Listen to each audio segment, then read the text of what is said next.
ho avy ny tompo.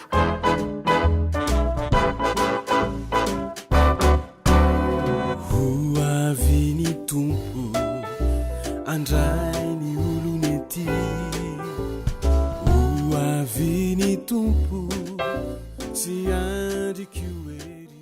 Dia amin'ny fifaliana no androsoka ao tokantranonao amin'izao fotoana izao, ary dia manonona ny fiadanan'ny tompo antsika rehetra manaraka izao fandarana ho avy ny tompo izao hivavaka isika. Misaotra anao izay ritom'Andriamanitra rainay izay ny an-danitra ny amin'ity fotoana ity izay apetrako tanteraka eo ambany taridalan'ny fanahy masina ny amin'ny fanazavana rehetra izay tokony omeny indray amin'ity fotoana ity mikasika ny fiavian'ny tompo izany. Dia misaotra anao fanahy masina afahana manatanteraka izao amin'ny anaran'i Jesosy Kristy tompo. Amen. Dia araka ny fahitantsika teo aloha zany dia niresaka betsaka mikasika ny fiangonana izay ho alain'i Jesosy Kristy tompo avy any amin'ny raha ony-lanitra ny tenako. Ny toetran'izany fiangonana izay ho raisin'ny tompo eo amin'ny raha ony-lanitra zany amin'ny andro fiaviany, araka ny fanambara hoe hiakatra ny fiangonana hidina Jesosy ariona eo amin'ny raha ony-lanitra ny mpampakatra sy ny ampakarina. Ny fanontaniana lehibe izay mipetraka dia ny hoe raha oviana no avy ny tompo. Mety ho fantatra ve izay fotoana hiavian'ny tompo haka ny fiangonana izay? Zany mantsy ny tena manitikitika ny olona maro hatramin'ny fiangonana, hatramin'ny kristianina te halala hoe raha oviana ilay fotoana. Ny tompo rehefa ndresaka tamin'ny mpianatra dia tsy nanome daty mihitsy ny tompo hoe amin'izao no avy. Na nilaza ary izy hoe ho avy tsy niteny daty izy. Teny Andriamanitra anankiray eo amin'ny Asan'ny Apôstôly toko 2:7 dia manambara hoe tsy anareo ny ahalala ny andro na ny fotoana izay efa notendren'ny ray amin'ny fahefany ihany. Jesosy talohany akaranao any an-danitra niteny tampianatra an'izay teny izay izay te halala hoe zao ve ny fotoana hiavinao hamerina ny Israelina ho amin'ny toerany. Nanontany daty zany ny mpianatra tamin'izay dia izay ny teny navalin'ny tompo tamin'izay fotoana izay hoe tsy anareo ny ahalala ny andro na ny fotoana izay efa notendren'ny ray amin'ny fahefany ihany. Mazava be izay teny izay. Ao amin'ny Matio toko 4:20 andininy 4:30 dia Jesosy indray no niteny izao teny izao. Fa ny amin'izany andro sy ora izany dia tsy misy mahalala na dia ny anjelin'ny lanitra aza na ny zanaka aza afa-tsy ny ray ihany. Azava kely zany satria mety gagantsika amin'izay teny izay hoe Jesosy koa ve zany tsy mahalala izay fotoana efa voatendrin'ny ray izay hiavian'ny tompo ho avy haka ny fiangonany. Ny zanaka tamin'izany fotoana izany mbola tao anatin'ny nofo tahaka ny olombelona rehetra ny tompo dia mahazanak'olona azy dia mbola tsy nampahafantarina azy ohatrany hoe olotra antsika zany izy teto ambonin'ny tany. Nandritra ny telo taona izy teto noho ny asa dia izy milaza hoe ny zanaka raha tsy mahalala, ny anjelin'ny lanitra tsy mahalala, ny ray ihany. Fa tateoriana fantatsika tsara ao amin'ny Mateo toko 7:20 ny tenin'ny tompo hoe efa nomenao izy ny fahefana rehetra any an-danitra sy ety an-tany. Talohan'ny akarana ho any an-danitra ny tenenany izay teny izay. Dikan'izany amin'izao fotoana izao dia efa fantany io fotoana izay hiaviany haka ny fiangonana io. Fa tamin'nisy eto ambonin'ny tany mbola tsy fantany io, mbola tsy nampahafantarina azy satria izy tonga teto tamin'izay hanatanteraka ny famonjena atsika olombelona. Dia izay no nahatonga azy hiteny hoe tsy ny zanaka raha tsy mahalala ny fotoana. Zany hoe tena nafenin'Andriamanitra mihitsy zany io fotoana io. Dia teny ihany ny tompo amin'io Matio toko 4:20 sy ny 4:40 io. Izao le tenin'ny tompo hoe ko amin'izany miambena ianareo fa tsy fantatrareo izay andro hiaviany ny tomponareo. Miambena ianareo fa tsy fantatrareo izay andro hiaviany ny tomponareo. Dia izay koa izany le teny tsy fantatrareo fa miambina ianareo. Amin'ny teny frantsay moa le miambina hoe veiller, ohatrany hoe olona manao veiller, ohatrany hoe miaro toro zany. Ary zay naverimberiny tompo foana zay mila miaro toro nareo. Le miaro toro eto akory tsy le ohatran'le manao veiller miaro tory mivavaka fanaontsika any am-piangonana. Fa eto tena hoe fieretatory ara-panahy izy ity. Mbola hitantsika kely aoriana kely hoe noho ny zavatra mitranga eto amin'izao tontolo izao ny fiandrasana ny tompo dia tratra ihany ny mpianatra ny kristianina ny amin'izay hoe tsy ampy fiambenana izay dia mety tonga ny torimaso ara-panahy. Ny olona tamin'izany fotoana izany fatry mielatra amin'izao dia misy le antsoina ny tenin'Andriamanitra hoe mpaniratsira, avy anirantsira. Manoloana ny tenin'Andriamanitra zany izay ambara ny soratra masina hoe ho avy ny tompo. 2 fotoana izay nefa niterenany tompo izay teny izay, mandraka ankehitriny nefa mbola tsy tonga ihany izy. Dia hoy izy ny teny hoe ho avy ny mpaniratsira anirantsira hoe aiza ny teny fikasana mikasika ny fiaviany. To mbola tsy tanteraka izany nefa efa nambara foana. Fa hatrizay no dian'ny razana mandry olona iteny dia maharitra tsy miova ny zavatra rehetra ary hatramin'ny nanovana izao tontolo izao. Mampanantena zany ny soratra masina hoe ho avy ny tompo nefa tsy hita mihitsy hoe hatramin'ny rovia izay efa mpanantena an'izay fa 2 fotoana nefa tonga le efa manantenana efa nomen'Andriamanitra izy hatramin'izao mbola tsy tanteraka ihany. Dia izy ny olona hoe langy zany, tsy marina zany, tsisy an'izany hoe tompo ho avy zany. Na dia voasoratra hoe ho avy ny tompo, ny olona atao hoe mpaniratsira zany ohatrany hoe mpananiany hoe tsy misy an'izany, resaka fotsiny izany mikasika ny fiavian'ny tompo zany. Io Jesosy izay ho avy io dia ela vao tonga izy. Hitantsika izao hoe 2 fotoana izao ny andrasana azy mbola tsy tonga izy, zany hoe maharitra ela mihitsy le fahatongavan'ny tompo. Nanomboka tamin'ny fotoana ny akarany any an-danitra tamin'ny ascension izy niakatra any an-danitra dia zao miandro hoe hidina indray izy le niakatra iny mbola hidina dia 2 fotoana tena maharitra ela mihitsy ilay fotoana hiavian'ny tompo. Ka eo anelan'elan'le hoe izy niakatra sy izy hidina dia mbola misy toe-javatra maro azo zany hoe maromaro mbola hitranga. Ohatra hoe ny fanamasina tamin'izay fotoana izay izy niakatra iny mbola tsy nomena ny fanamasina fa taoriana ny akarany vao nidina ny fanamasina. Dia mbola no nambara koa tamin'izany hoe tsy maintsy mbola mandeha mitory ny filazantsara maneran-tany ny fiangonana.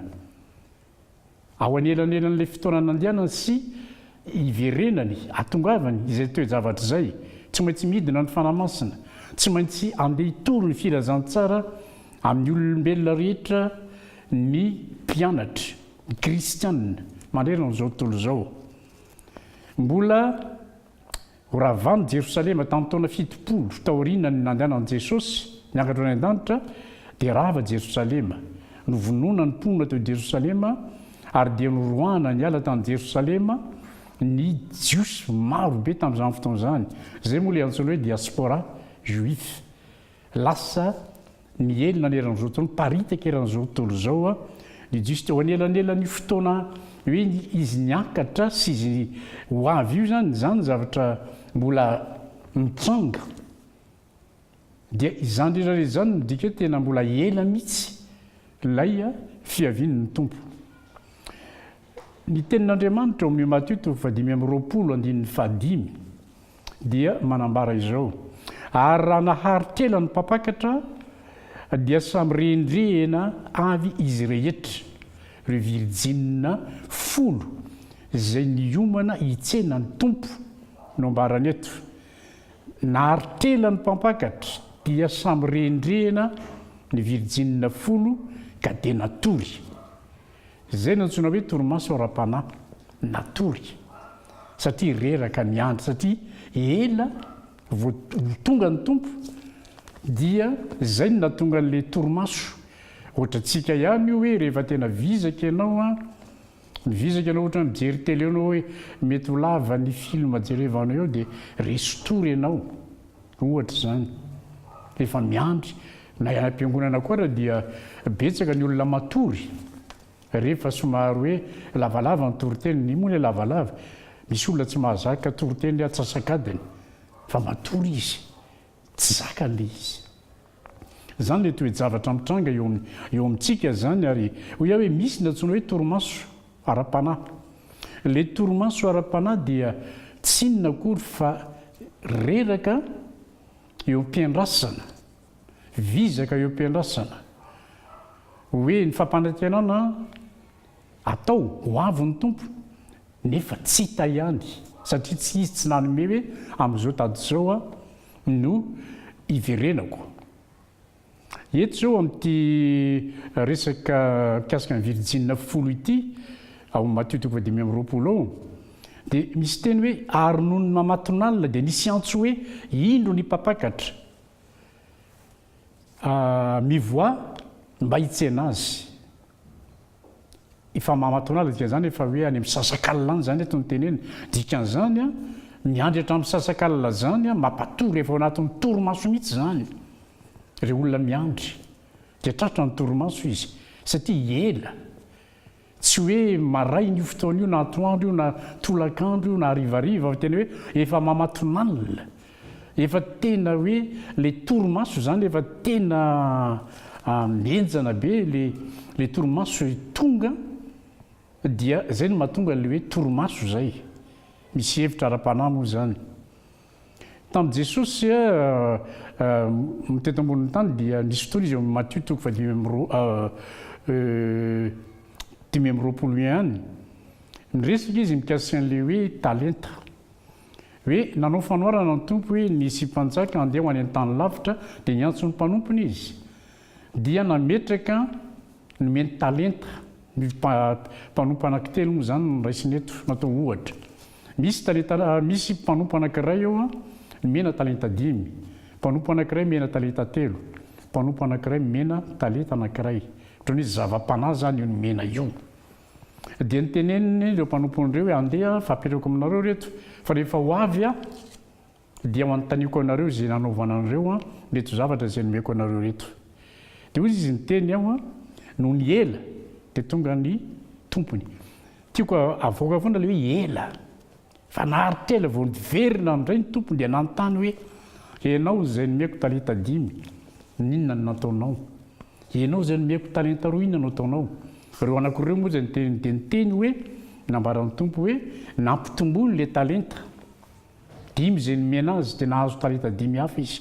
Le nomena 2 dia nampitombony koa iny dia nahazo 2 izy.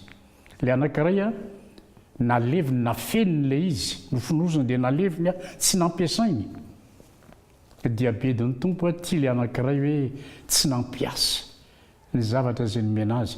Ianao ry kristianina, fiangonan'Andriamanitra, fofombadin'i Jesosy, nomen'ny tompo zavatra ianao ho anontanian'ny tompo aminao indray androany. Ny fanomezam-pahasoavana izay nomen'ny tompo anao, inona nampiasanao azy? Ny talenta izay nomen'ny tompo anao, inona nampiasainao azy? Mba nataonao hanomezana voninahitra an'Andriamanitra ve ireny talenta ireny?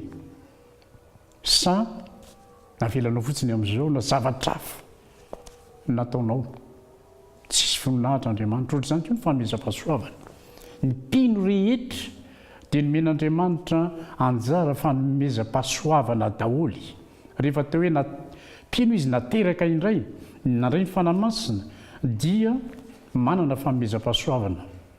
Betsaka ny karazana fanomezam-pahasoavana, fa farafahakeliny tsy maintsy misy manana fanomezam-pahasoavana farafahakeliny ray, farafahakeliny ho iaho ny mpino anankiray, fofombadin'i Jesosy. Ho anontanian'ny tompo anao zany ray androany inona ny manam-piasanao izany fanomezam-pahasoavana izany.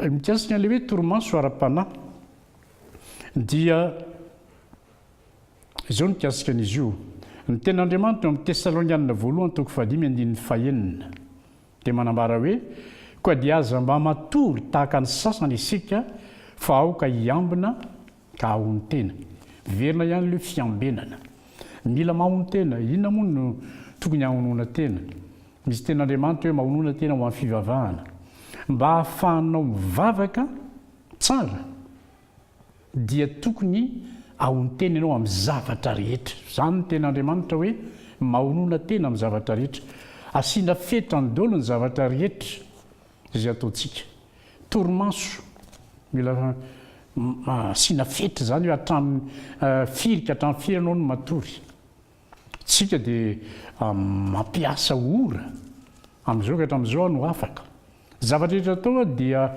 tokony voalanjalanja daholo fa tsy ho gabraraka zany fiainana kristianina zany tsy tokony ho gabraraka mba hahafahanao mandamina tsara ny fiainanao ohatra hoe tokony hamaky andin-tsoratra masina isan'andro toko sy andininy firy ny tokony vitanao isan'andro mivavaka 4 minitra isan'andro mandeha mivavaka impiry isan-kerinandro zany rehetrarehetra zany dia lamina tokony atao daholo eo anatin'ny fiainany fa tsy hoe zavatra ara-panahy ohatr'izany ihany fa hoe ianao mila miala sasatra mety mandeha vakansa ianao mety mandeha miantsena ianao fiainana andavanandro eto mizoto zany zay tokony iainantsika izany fa iza-mandamina tsara no entana miady hoy ny tenin'Andriamanitra ka zavatra tandremana hoy ny teny hoe aza mba matory tahaka ny sasany zany hoe misy sasany eto zay matory le torimaso ara-panahy ty hoy aho zany hoe le zavatra ara-panahy tokony atao dia tsy vita mihitsy zany zay le hoe matory ny olona ny Andriamanitra dia tsy mba matory na riendrehana fa matsiaro ao izy atanteraka ny teniny tsika mila matory ny nofontsika matoa Andriamanitra nanao ny alina dia mba hatoriana le alina tokony miala sasatra isika fa ty torimaso ara-panahy ty mahatonga ny olona hiverin-dalana ary zao andro zao dia andro ny fiverenan-dalana zao betsaka nefa tsy mandeha miangona miditra am-piangonana intsony tsy mahavita mamaky tenin'Andriamanitra tsy mahavita mivavaka intsony zay le hoe mahonona tena ho amin'ny fivavahana ahafanao mivavaka mahony tena amin'ny zavatra rehetra ny apôstôly Paoly moa dia niteny an'izany hoe asiako mafy ny tenako mangana ka andevoziko saona dia efa nitory tamin'ny sasany aza dia ny tenako indray no lavina zany dia ty vata teny ty man tsy tena fahavaloko ava ny tenantsika ty io mila fiheziny io zay le tenin'ny Paoly hoe asiako mafy ny tenako zany hoe tsy omeko izay ilainy zay tediavo ny tenako fa izahako no mifehany ty tenako ty fiheziko izy mba hahafahako mivavaka mba hahafahako manompo an'Andriamanitra miandry an' Jesosy Kristy ho avy any amin'ny raha lanitra misy teny anankiray koa ao amin'ny Marka toko 17:5-7 Jesosy no miteny koa miambena ianareo fa tsy fantatrareo izay andro hiaviany ny tompontrano na ho hariva na ho mamaton'alina na ho manino koa na ho maraina hitantsika amin'izany zany fa ohatrany hoe atoteur zany mety ho avy atoteur ny tompo amin'ny fotoana rehetrarehetra amin'ny fotoana tsy ampoizina dia Jesosy mihitsy tsy miteny izy ilay ho avy miambena ianareo zay moa le hoe veillé fantatsika tsara atao hoe veillé fanambarako teo zay le hoe tsy matory fa miarotory mivavaka dia le fanompona an'Andriamanitra eto zany hoe ny tena hoe mba mihazona antsika tsy matory rehefa en activité foana ianao dia marisy ny torimaso ara-panahy rehefa tena hoe manompo an'Andriamanitra dia ny Romanina toko 7:12 dia manambara izao teny zao hoe fa ankehitriny zao dia ora tokony hifoazanareo amin'ny torimaso amin'ny fatoriana fa ankehitriny ny famonjenantsika dia akaiky noho ny tamin'ny andro vao ninoantsika ny epistily dia teny izay nosoratana manokana ho an'ny fiangonana dia zao ny teny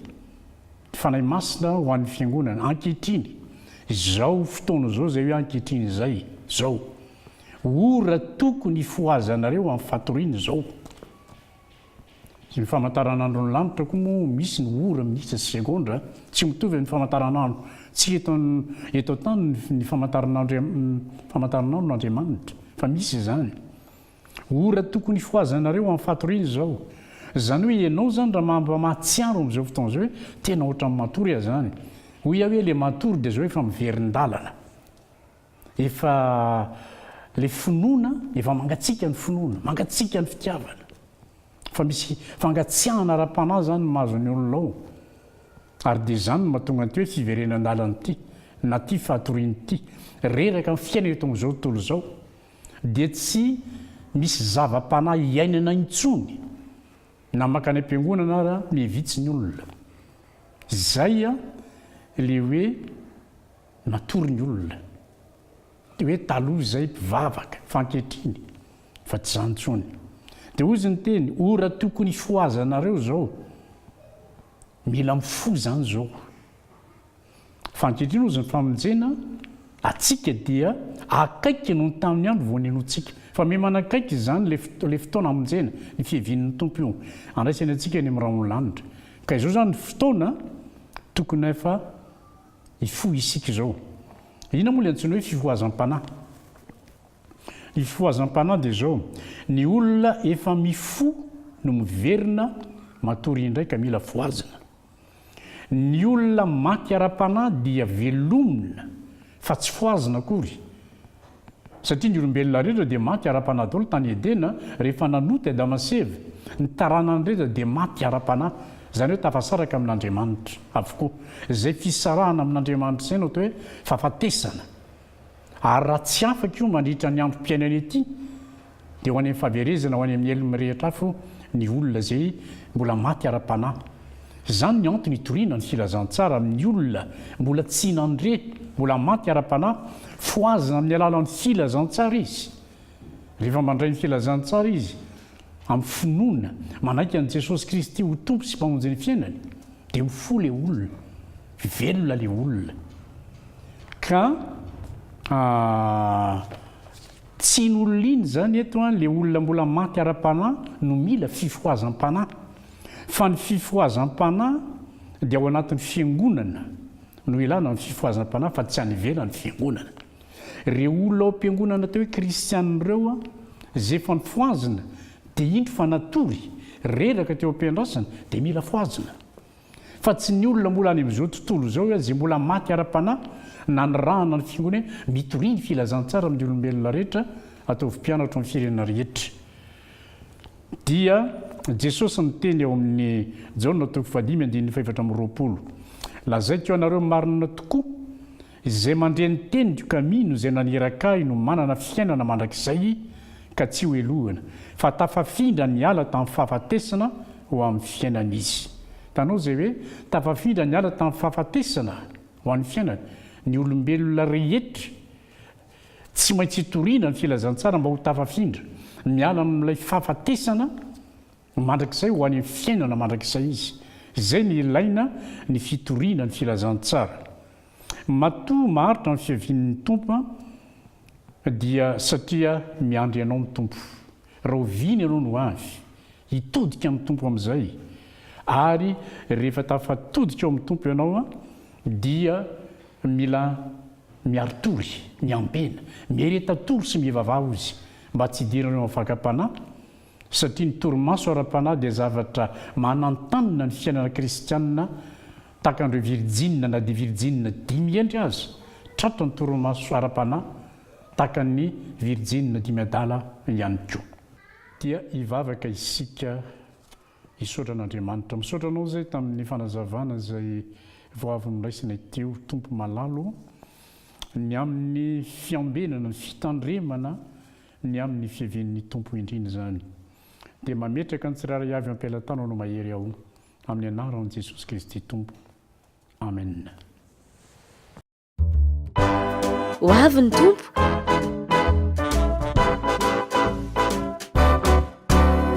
ho avy ny tompo andray ny olo avy ny tompo tsy andriky oe